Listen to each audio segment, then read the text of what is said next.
네, 우리나라와 밀접한 미국 상황 짚어봅니다. 트럼프 당선인이 2기 내각 인선에 속도를 내고 있습니다.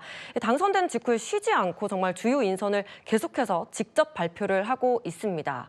그런데 이 한 명 한 명 발표가 될 때마다 정말 파격적이다 이런 평가가 나오는데 구체적으로 하나씩 살펴볼 테지만 좀 총평을 먼저 해주신다면요? 네, 트럼프 대통령이 지난번 일기 때 너무 실망을 했다라고 생각을 해요. 왜 트럼프 대통령이 아웃사이더잖아요. 그러니까 원래 정치를 했던 사람이 아니기 때문에 처음에 일기 때 당선이 된 다음에는 원래 워싱턴 정가에 있던 사람들을 많이 썼어요. 즉 미국은 예를 들어서 뭐 그런 싱크탱크에 되게 많은 사람들이 가 있어요. 어떤 정권에서 일했던 사람이 정권이 바뀌면 다시 싱크탱크 갔다가 정권이 바뀌면 또 다시 돌아오는. 그러니까 그 사람들은 원래부터 계속 이렇게 쓰임이 있는 사람들이에요. 그런데 이번에 보니까 거의 단 한 사람도 워싱턴 정가의 싱크탱크 사람들 쓰질 않았어요. 보면 다 가장 중요한 자리가 국무장관, 국방장관이에요. 미국은. 물론 부통령도 중요하지만. 근데 국무장관, 국방장관이 모두 다 40세, 44세예요. 와, 40대도 참 드문 일인데 특히 국방장관이 소령 출신이란 건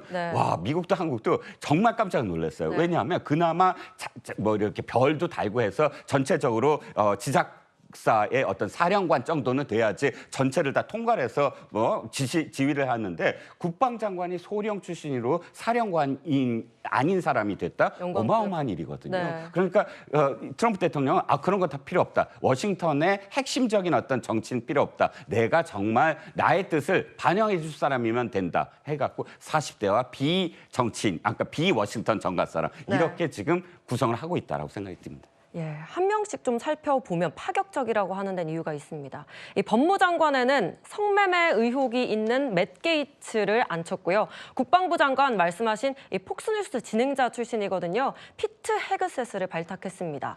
보건복지부 장관에는 백신 음모론 주장했던 케네디 주니어 지명했습니다. 좀 논란이 있을 것 같은데요. 당연히 논란이 있는데 사실 트럼프의 특성이라고 생각해요. 트럼프 지금 2기잖아요. 2기 때 본인이 썼던 많은 사람들 중에 배신한 사람이 많다고 본인이 생각을 해요. 그러니까 본인의 정책이나 아니면 나중에 직무를 그만두고 나서 트럼프를 공격했던 분들이 많이 있거든요. 그건 저는 트럼프가 잘못했기 때문에 그렇겠다고 저는 개인적으로 생각을 해요. 그 경험이 있기 때문에 트럼프 입장에서는 충성심만 보는 것 같아요.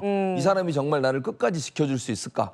그러다 보니까 이렇게 논란이 많은 우리나라 같으면 이런 사람들이 장관에 앉는다는 건 대단히 있을 수 없는 일이잖아요. 또 뭐 그렇게 하지도 않을 거고요. 대통령으로 취임한 사람이 이런 사람들을 첫 내각에 그것도 기용한다는 건 대단한 논란이 불러올 텐데 트럼프의 성향상 그런 거 신경 안 쓰는 거잖아요. 본인이 원하는 대로 하기 때문에 아마도 1기 내각에서 보여줬던 본인에 대한 어떤 본인 느낌에서 배신을 했던 사람들, 이 사람들의 경험 때문에 충성심을 보는 것 같고 충성심이 가장 큰 기준이 되다 보니까 사회적으로 논란이 되는 건 별로 중요하지 생각하지 않는 그런 결정이 결국 이런 사람들이 내각에 들어오는 그런 결과로 나온 게 아닌가 이런 생각이 듭니다.